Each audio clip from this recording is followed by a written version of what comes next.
Are you tired of feeling like you're gambling every time you take a trade? Today I'm going to share 3 simple rules of risk management from the TBD system that can protect your portfolio and give you confidence in every trade. These rules are beginner friendly and proven to work for anybody just starting out. Make sure you stay with me till the end, where I'll share my number 1 tip for avoiding costly mistakes. Hi, my name is Janet and this is 𝗟𝗶𝗹𝗃. If you're new to crypto and want to learn everything you need to know in one place, be sure to hit like and subscribe so you can be notified every time I drop a new video. But before we dive in, let's talk about why risk management is so important. Trading can feel overwhelming, especially when the markets are so unpredictable. But here's the truth. Risk management isn't just for advanced traders. It's the foundation of successful trading. The TBD system is built with risk management at its core. These rules not only protect your capital, but also help you stay disciplined, focused, and away from the emotional rollercoaster that every trader goes through. Even if you're new to crypto or trading, following these simple steps will make a huge difference. So let's jump into the first rule. Rule number 1, never risk more than 1 to 2% of your account on any single trade. Let me explain why this is so important. If your account is $1,000 and you risk 2%, that's $20 per trade. This means even if you have a few losing trades, your account will still remain intact. On the other hand, if you risk 10% per trade, one bad trade could cost you $100, and that adds up really fast. As we know, most retail traders are induced into taking a position by the market maker playing on our emotions. We can see this on a chart by looking for the fast moves with big volume with a combination of open interest. We assume these moves are made by the market maker because retail don't have the capital to push this much volume in one 15-minute candle. By the way, this indicator is called the PVSRA, and you can search it in your indicators and add the one by 𝗟𝗶𝗃𝗵. It shows us the amount of volume within a specific time period and colors the candles based on that volume. The green and red candles mean there's been a 200% increase in the volume compared to the average of the last 10 candles, and the magenta and blue candles indicate a 150% volume increase compared to the last 10 candles. However, the only reason your emotions would get the better of you is because you either FOMO'd into a trade just like the market makers wanted you to, or you have not properly calculated your risk and you're either in too deep or you don't even know you're in too deep because you haven't calculated your risk to reward properly. Profitability comes from a combination of your minimum risk to reward and your win rate over a batch of trades. If you trade on multiple exchanges, when calculating your risk, you should be calculating it based off your entire trading account, no matter how that trading account is spread out. For example, if you have $1,000 on Bitunix, $1,000 on BitGet, and $8,000 in your cold storage wallet, then you're calculating your 1% risk as 1% of the entire $10,000. So you just need to make sure that no matter how your trading account is spread, that you have enough funds in each exchange to cover the position size needed per trade. Once your trading account becomes quite large, you probably don't want to keep the entire amount on the exchanges. Instead, you may decide to keep 10% on the exchanges and keep the rest in cold storage. When it comes to entering trades, there are various ways to split up your 1 to 2%. Some may risk the full 1% once they open the initial trade, or you may choose to split your 1 to 2% up differently, where you enter half of your position here, so 0.5%, and then once you have your confirmed change in trend, which would be a higher low or a retest of a key area, then you add the rest of your position and now you are fully allocated. Doing it this way will bring your average entry up, because if you entered 0.5% here and 0.5% here, then your average entry would be somewhere in the middle. But this is just another way to split your 1 to 2% up. And here's the key. Smaller risks protect you from emotional decision making. When you know you're only risking a small amount and using correct risk management, you can stay calm and stick to your plan. It's like having a safety net, so even if you fall, you won't hit the ground too hard. Rule number 2, always use stop loss orders. This is your line of defense. A stop loss is an order that automatically exits your trade if the trade is to go against you. Think of it like setting a boundary to protect your capital. For example, if you risk 1% or $10 on this trade, you might set your stop loss under previous market structure. This means if price is to drop to 92.795, where your stop loss is, your trade will automatically close, limiting your loss to only $10. The TBD system gives you clear guidelines where to place your stop losses based on market structure. This ensures that you're protecting yourself while still giving your trade room to breathe. And Bitunix makes it really simple when it comes to setting up your trade, calculating your 1% and managing your stop loss. So let's just say you've done your technical analysis and you think price may come back to retest this support area. So you set up your trade with a limit order at that support area, stop loss below previous market structure, and you plan to take profit at the next resistance area. You would then go ahead and place the required numbers into the trading section. So my entry is the grey number, 96.218, and because I am taking a long position, I click buy and I enter my stop loss, which is the red number here, 95.365. So now I just need to calculate 1% of my trading account. So we have a $1,000 trading account. 1% of that is $10. By using the slider bar, it makes it really easy and quick to know how much I'm risking on the trade. So down the bottom under stop loss, you can see it says minus 6 USDT. I'm going to slide the slider bar across until it says $10. So there we have $10.40. Back a little bit, it says $9.50. So we'll go with $9.50. Click open long, double check your order, and then confirm. So worst case, if price is to come down and pick my limit order up and then moves against me and hits my stop loss, then I will lose $10 on this trade. However, what I like most about Bitunix is the ability to move my stop loss and manage my trade without having to go into the trading section and manually type it in. So if my trade was to get picked up and continues to make higher lows and higher highs, then I can manually keep moving my stop loss under previous market structure, making it easy to protect my trade. The biggest mistake beginners make is not setting a stop loss at all and hoping the market will turn around so they can get out at break even. Trust me, it's better to take a small controlled loss. Rule number 3.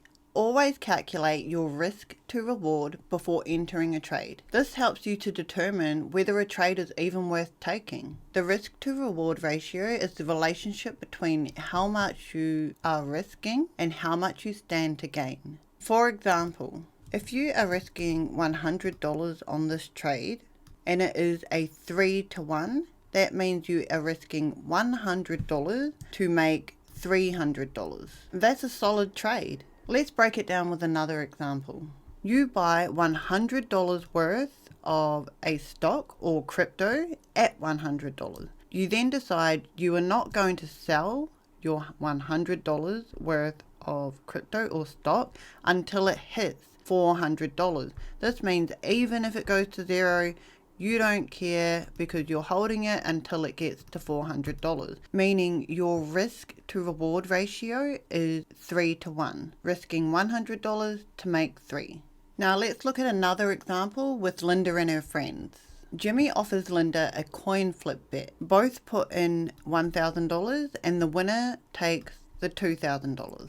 Linda realizes she's risking $1,000 to make $2,000. Which is a 1-to-1 risk to reward on a 50% chance. Not a great deal. Womp womp, no deal Jimmy, she passes. Tom on the other hand, he offers a better deal. If Linda risks $1,000, then she will take the full amount, $5,000. Even though it is still a 50% coin flip, the reward is worth the risk. So Linda takes it. Bottom line, the higher the reward compared to the risk, the better the deal, as long as the probabilities make sense. But here's the real game changer. You don't need to win every trade in order to be profitable. Using the example with Jimmy and Linda, we now know that with a 1-to-1 risk to reward, you risk 1 to make 1. And with a 3-to-1 risk to reward, you are risking 1 to make 3. Now let's talk win rates, which is how often you win trades, and how it affects your profitability. And let's base that over 10 trades. If you are trading a 1-to-1 risk to reward, it means in order for you to be profitable, you need to win over 5 trades. Because even if you won 5 out of those 10 trades, you only land at break even. So basically back to square one. In order for you to finally make a profit, you would need to win 60% or 6 out of 10 trades. That's a lot of effort. And if you lose more than 5 trades, then you lose money. However, if you are trading a higher risk to reward, be it a 3-to-1 or even a 5-to-1. Let's go with a 5-to-1, where you are risking 1% to make 5% or risking 1 to make 5. Then even if you only win 2 out of your 10 trades, you still make money. For example, if you lose 8 trades, you lose 8%. However, if you win 2 trades with a risk to reward of 5-to-1, you make 10%. Out of the 10 trades you have just taken, you are now up 2%. So you are still profitable even after losing 8 trades and only winning 2. This just goes to show you that the higher your risk to reward, the less often you have to be right. And the smaller your risk to reward, the more often you have to be right. And this is what most traders don't realize. Most traders think they need a high win rate to be profitable. But that's not true. As long as your risk to reward ratio aligns with your win rate, you can achieve consistent profits. The key is focusing on trades where the reward outweighs the risk. Even if you lose more often than you win, a solid risk to reward ratio can still put you ahead. Quick tip, stick to trades with a risk to reward ratio of at least 3-to-1, where you are risking 1% to make 3%. If the trade doesn't meet your minimum risk to reward, then it's simple. There is no trade. If you need an exchange to trade on, consider checking out Bitunix. It is a no KYC, no VPN, so you should be able to get access to this one worldwide. If you use the link down in the description below, not only will you get a 20% trading fee rebate on all of your trades, you'll also receive up to 5,500 worth of exclusive gifts for newcomers. Alright, let's recap the 3 rules of risk management from the TBD system. Rule 1. Never risk more than 1-2% of your account per trade. Rule 2. Always use stop loss orders to protect your capital. And Rule 3. Calculate your risk to reward to ensure every trade is worth it. At the start of the video, I promised I had a bonus tip. Well, I don't just have one.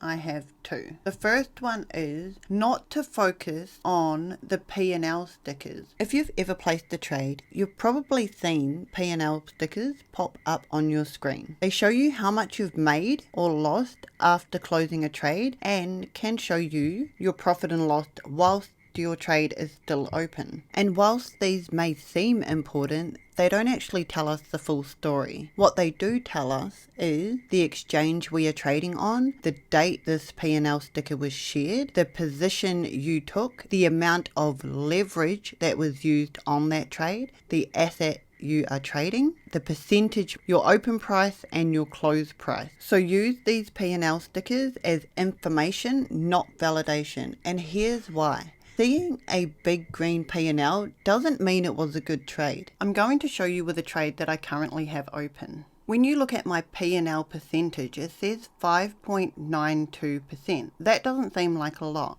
but let me tell you where the 5.92% comes from. It is the percentage price has moved from your entry point to current price action. So if I measure that move, it is a 0.62% move, and if I times that by 10x leverage, then my P&L would say 6.2%. But this P&L sticker doesn't tell you how much I have risk on the trade and whether I had good risk management or not, whether I risked 1% or 10% on the trade. This P&L sticker doesn't tell you that. Now, just for educational purposes, I've gone and changed the leverage on my current open position to 125x just to show you how this number can be deceiving. It says 93.78%, but we already know that it is a measured move from entry to current price action times the leverage. This number doesn't change how much I win or lose on the trade. And this is why we should not be focusing on the flashy P&L stickers.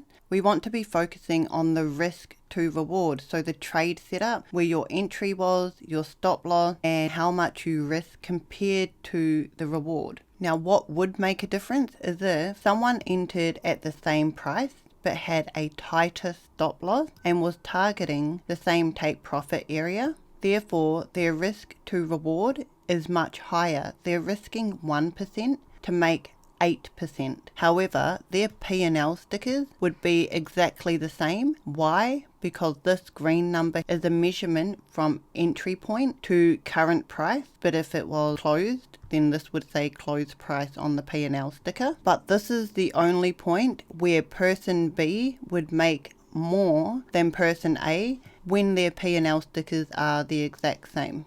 The bottom line is, don't focus on the big flashy P&L stickers. Instead, focus on your risk to reward. This is what's going to make you money. Now let's clear up a common misconception. Leverage doesn't increase how much you win or lose in a trade. What it actually does is allow you to free up your own capital and leverage the exchange for the rest of your position size. Now let's say you have a $10,000 trading account. Without leverage, if you wanted to take a $10,000 position size, you'd have to use all of your capital. But with 10x leverage, you don't need to put up the full amount yourself. Here's what happens. Instead of using $10,000 of your own money, you only use $1,000. The exchange provides the rest. This means your remaining $9,000 stays free for other trades or investments. So leverage allows you to free up your own capital while still controlling a larger position. But here's the key. You're borrowing from the exchange to do this. When you use higher leverage, you increase your position size. When you get charged the 8-hour funding fee, which you can find on your exchange, this gets charged every 8 hours on the position size, regardless of how much of your own margin is placed on the trade. Also, the higher your leverage, the closer your liquidation price is to your entry. So let's just say you are using 100x leverage. Your stop loss may not even cover your liquidation price, meaning a tiny move in the wrong direction can wipe out your position. Higher leverage also means higher fees. So your trade needs to move significantly in your favor just to cover the cost. So as a trader, don't focus on the P&L stickers. They don't define your trading skills. Prioritize your risk to reward ratio, as that's what's going to make you profitable over time. Be smart with leverage. It doesn't make you rich faster. It just increases your position size and risk. At the end of the day, a solid trading strategy will always be chasing big P&Ls. And my second bonus tip, track your trades and review them regularly.